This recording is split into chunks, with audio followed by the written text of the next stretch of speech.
വരാൻ പോകുന്ന 2026 നിയമസഭാ തെരഞ്ഞെടുപ്പ് കേരളത്തെ സംബന്ധിച്ചിടത്തോളം വളരെ നിർണായകമായിട്ടുള്ള തെരഞ്ഞെടുപ്പാണെന്ന കാര്യത്തിൽ സംശയമില്ല. നിയമസഭാ തെരഞ്ഞെടുപ്പ് BJP അതോടൊപ്പം തന്നെ LDF UDF ഇവർ നേടുന്ന സീറ്റുകൾ വളരെയധികം പ്രധാനപ്പെട്ടത് തന്നെയാണ്. ആര് ഭരണത്തിൽ വരും, ആര് നിർണായക ശക്തിയായിട്ട് മാറും, എന്തെങ്കിലും തരത്തിലുള്ള അട്ടിമറി സംഭവിക്കുമോ എന്നുള്ള ഒരു കാത്തിരിപ്പ് തന്നെയാണ്. ഇനി മാസങ്ങൾ മാത്രം ബാക്കി നിൽക്കുന്ന ഒരു തെരഞ്ഞെടുപ്പ്. 140 മണ്ഡലങ്ങളിൽ എന്ത് തരം അട്ടിമറികളാണ് സംഭവിക്കാൻ പോകുന്നത്? ത്രികോണ പോരാട്ടം നടക്കുന്ന പല സ്ഥലങ്ങൾ കേരളത്തിൽ നിലവിലുണ്ട് എന്നുള്ളത് ഒരു യാഥാർത്ഥ്യമായിട്ടുള്ള ഒരു കാര്യം തന്നെയാണ്. അവിടെയൊക്കെ തന്നെ എന്തൊക്കെ തരം അട്ടിമറികളാണ് സംഭവിക്കാൻ പോകുന്നത്? BJPക്ക് നേട്ടമുണ്ടാക്കാൻ സാധിക്കുമോ? LDFന് ഭരണം നിലനിർത്താൻ സാധിക്കുമോ? UDFന് ഒരു അട്ടിമറി മുന്നേറ്റമുണ്ടാക്കി ഭരണത്തിൽ എത്താനായിട്ട് സാധിക്കുമോ എന്നുള്ള പലതരം ചോദ്യങ്ങൾ നിലനിൽക്കുന്ന ഒരു തെരഞ്ഞെടുപ്പാണ് വരാൻ പോകുന്നത്. അതിൽ ഏറ്റവും എടുത്തു പറയേണ്ട ഒരു സ്ഥലമെന്ന് പറയുന്നത് കോഴിക്കോട് എന്താണ് 2026 സംഭവിക്കാൻ പോകുന്നത്? ഏറ്റവും ലേറ്റസ്റ്റ് ആയിട്ട് വന്ന ചില സർവേ കണക്കുകളൊക്കെ നോക്കുമ്പോഴത്തേക്കും കോഴിക്കോടിനെ സംബന്ധിച്ചിടത്തോളം 13 നിയമസഭാ സീറ്റുകളാണ് കോഴിക്കോടുള്ളതെന്ന് പറയുന്നത്. ഈ 13 നിയമസഭാ സീറ്റുകൾ ഏതൊക്കെ പാർട്ടികൾ നേടിയെടുക്കും? LDF ആണോ UDF ആണോ? BJPക്ക് അവിടെ ഒരു മുന്നേറ്റം ഉണ്ടാക്കിയെടുക്കാൻ സാധിക്കുമോ എന്നുള്ള ഏറ്റവും പ്രധാനപ്പെട്ട പല കാര്യങ്ങളും നിലനിൽക്കുന്ന ഒരു സ്ഥലമാണ് കോഴിക്കോട് എന്ന് പറയുന്നത്. തീർച്ചയായിട്ടും കോഴിക്കോട് കണക്കിലേക്ക് തന്നെ നമുക്ക് പോകേണ്ടതുണ്ട്. സർവേ റിസൾട്ടുകൾ നോക്കുമ്പോഴത്തേക്കും കണക്കുകൾ വ്യക്തമാക്കുന്ന കാര്യമെന്ന് പറയുന്നത് കോഴിക്കോട് 13 സ്ഥലങ്ങൾ, അതായത് 13 മണ്ഡലങ്ങൾ, അതായത് ഏലത്തൂർ, കോഴിക്കോട് നോർത്ത്, കോഴിക്കോട് സൗത്ത്, ബേപ്പൂർ, കൊയിലാണ്ടി, നാദാപുരം, കുറ്റിയാടി, തിരുവമ്പാടി, കൊടുവള്ളി, കുന്നമംഗലം, പേരാമ്പ്ര, ബാലുശ്ശേരി, വടകര. ഈ 13 സ്ഥലങ്ങളിൽ എന്ത് തരം മാറ്റങ്ങളാണ് സംഭവിക്കാൻ പോകുന്നത് എന്നുള്ള നിർണായക ചോദ്യത്തിനുള്ള ഉത്തരമെന്ന് പറയുന്നത് കഴിഞ്ഞ 2021 കണക്ക് നമുക്ക് ആദ്യമൊന്ന് നോക്കിയിട്ട് വരാം.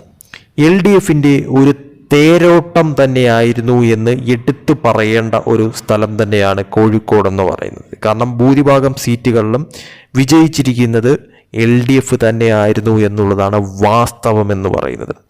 UDFന് അവിടെ 2 സീറ്റുകൾ മാത്രമേ ലഭിച്ചിട്ടുണ്ടായിരുന്നുള്ളൂ. LDFനെ സംബന്ധിച്ചിടത്തോളം 11 സീറ്റുകൾ 2021 നേടിയെടുക്കാനായിട്ട് LDFന് സാധിച്ചിരുന്നു എന്നുള്ളത് ഏറ്റവും ഹൈലൈറ്റ് ആയിട്ട് എടുത്തു പറയേണ്ട ഒരു കാര്യം തന്നെയാണെന്ന കാര്യത്തിൽ ഒരു സംശയവുമില്ല. BJPക്ക് സീറ്റുകൾ ഒന്നും തന്നെ കിട്ടിയിട്ടില്ലായിരുന്നു. എന്നാൽ 2026 വരുമ്പോഴത്തേക്കും എന്ത് തരം മാറ്റങ്ങളാണ് ഇവിടങ്ങളിലൊക്കെ തന്നെ സംഭവിക്കുക എന്നുള്ള ഏറ്റവും പ്രധാനപ്പെട്ട ചോദ്യമാണ് നിലനിൽക്കുന്നതെന്ന് പറയുന്നത്. 2026 വരുമ്പോഴത്തേക്കും മാറ്റങ്ങൾ സംഭവിക്കുമെന്ന് തന്നെയാണ് സർവേ പറയുന്നത്. ഏത് സ്ഥലങ്ങളിലൊക്കെയാണ്, അതോടൊപ്പം തന്നെ എത്രയെത്ര സീറ്റുകളാണ് LDFനെ സംബന്ധിച്ചിടത്തോളം ഒരു നഷ്ടം സംഭവിക്കുക അല്ലെങ്കിൽ മുന്നേറ്റം സംഭവിക്കുക, UDFനെ സംബന്ധിച്ചിടത്തോളം ഒരു നേട്ടമുണ്ടാക്കാൻ സാധിക്കുന്ന തരത്തിലുള്ള കാര്യങ്ങൾ മാറും, BJP വോട്ടുകൾ എവിടെയൊക്കെ നിർണായകമാകുമെന്നുള്ള ചോദ്യം. 2026 കണക്ക് നോക്കുമ്പോഴത്തേക്കും LDFനെ സംബന്ധിച്ചിടത്തോളം സീറ്റുകളുടെ കാര്യത്തിൽ കുറവ് സംഭവിക്കുമെന്ന് തന്നെയാണ് സർവേ റിസൾട്ട് സൂചിപ്പിക്കുന്ന കാര്യമെന്ന് പറയുന്നത്. അതായത് സീറ്റുകളുടെ കാര്യത്തിൽ ഒരു ഇടിവ് സംഭവിക്കുന്ന തരത്തിലോട്ട് LDFന് കാര്യങ്ങൾ മാറുമെന്ന് സർവേ റിസൾട്ട് വ്യക്തമാക്കുന്നു. UDFനെ സംബന്ധിച്ചിടത്തോളം നിലവിലുള്ള സീറ്റുകൾ വർദ്ധിപ്പിക്കാൻ സാധിക്കുമെന്നാണ് ഈ ഒരു സർവേ വ്യക്തമാക്കുന്ന കാര്യമെന്ന് പറയുന്നത്. ഇനി സീറ്റുകളുടെ കാര്യം നോക്കാം. സീറ്റുകളുടെ കാര്യം നോക്കുമ്പോഴത്തേക്കും ആദ്യം നമുക്ക് ഏലത്തൂർ നോക്കാം. അവിടെ LDF ആണ് നിലവിലെന്ന് പറയുന്നത്. അവിടെ BJPക്ക് അത്യാവശ്യം വോട്ട് ഷെയർ ഉള്ള ഒരു സ്ഥലം തന്നെയാണ്. അവിടെ തീർച്ചയായിട്ടും ഒരു ടൈറ്റ് ഫൈറ്റ് നടക്കാനായിട്ടുള്ള സാധ്യതയുണ്ട്. നിലവിൽ അത് LDF സീറ്റാണ്.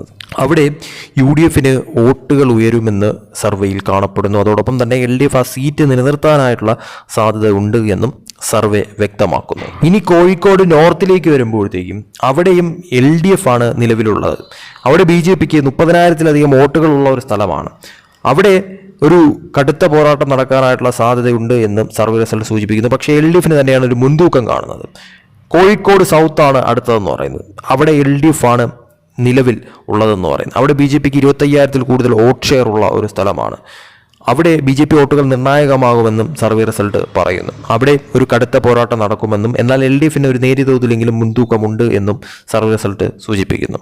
ഇനി ബേപ്പൂരിലേക്ക് വരുമ്പോഴത്തേക്കും അത് LDF സീറ്റാണ്, അത് LDF നിലനിർത്തുമെന്ന് പറയുന്നു. കൊയിലാണ്ടിയിലേക്ക് വരുമ്പോഴത്തേക്കും അത് LDF സീറ്റാണ്, അതും LDF നിലനിർത്തുമെന്ന് പറയുന്നു. നാദാപുരത്തേക്ക് വരുമ്പോഴത്തേക്കും അത് LDF സീറ്റാണ്, അതും LDF നിലനിർത്തുമെന്ന് പറയുന്നു. ഇനി കുറ്റിയാടിയിലേക്ക് വരുമ്പോഴത്തേക്കാണ് ട്വിസ്റ്റ് നിലനിൽക്കുന്നത്. അവിടെ LDF സീറ്റാണ്, അവിടെ UDFിലേക്ക് പോകാനായിട്ടുള്ള സാധ്യത നിലനിൽക്കുന്നു എന്ന് പറയുന്നു. അതായത് ഒരു 50-50 ചാൻസ് നിലനിൽക്കുന്ന തരത്തിലോട്ട് കാര്യങ്ങൾ മാറുന്നു. വിജയിക്കുന്ന ആരായാലും ഭൂരിപക്ഷം കുറയാനായിട്ടുള്ള സാധ്യതയുണ്ട് എന്നും കാണുന്നു. തിരുവമ്പാടിയിലേക്ക് വരുമ്പോഴത്തേക്കും അത് നിലവിൽ LDF സീറ്റാണ്. അവിടെ UDFിലേക്ക് പോകുന്ന തരത്തിലോട്ട് കാര്യങ്ങൾ മാറുമെന്ന് ഈ ഒരു സർവേ റിസൾട്ട് സൂചിപ്പിക്കുന്നു. അവിടെയും ഒരു 50-50 ചാൻസ് നിലനിൽക്കുന്ന ഒരു സ്ഥലമായിട്ട് അവിടെയും കാണുന്നു. BJP വോട്ടുകൾ നിർണായകമാകുമെന്നും മനസ്സിലാക്കാൻ സാധിക്കുന്ന ഒരു കാര്യം തന്നെയാണ്.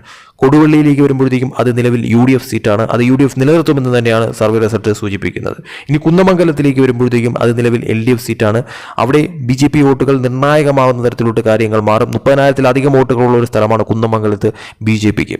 അവിടെ LDF നിലനിർത്താനായിട്ടുള്ള സാധ്യത കാണുന്നുണ്ട്. ഇനി പേരാമ്പ്രയിലേക്ക് വരുമ്പോഴത്തേക്കും അത് നിലവിൽ LDF സീറ്റാണ്.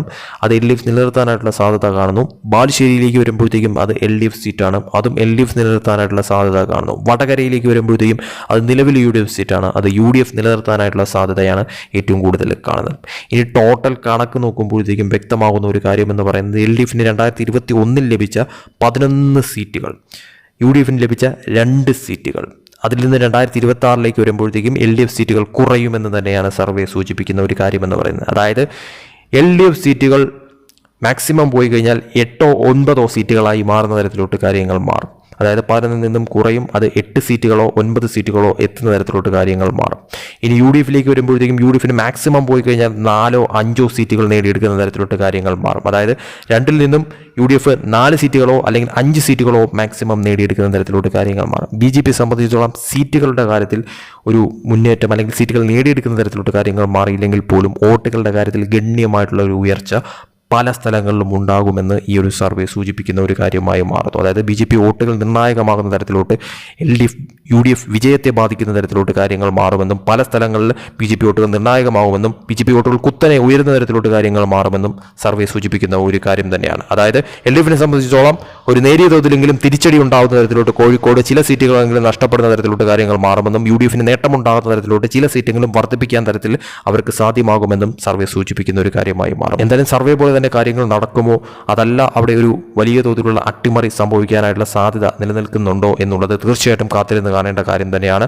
എന്തായാലും 2026 തെരഞ്ഞെടുപ്പ് കോഴിക്കോടിനെ സംബന്ധിച്ചിടത്തോളം ഒരു വലിയ അട്ടിമറിക്കുള്ള സാധ്യത നിലനിൽക്കുന്നുണ്ടെങ്കിൽ പോലും LDFിനെ പൂർണ്ണ തോതിൽ കൈവിടാത്ത തരത്തിലോട്ട് കാര്യങ്ങൾ മാറുമെന്നും സർവേ വ്യക്തമാക്കുന്ന ഒരു കാര്യം തന്നെയാണ്.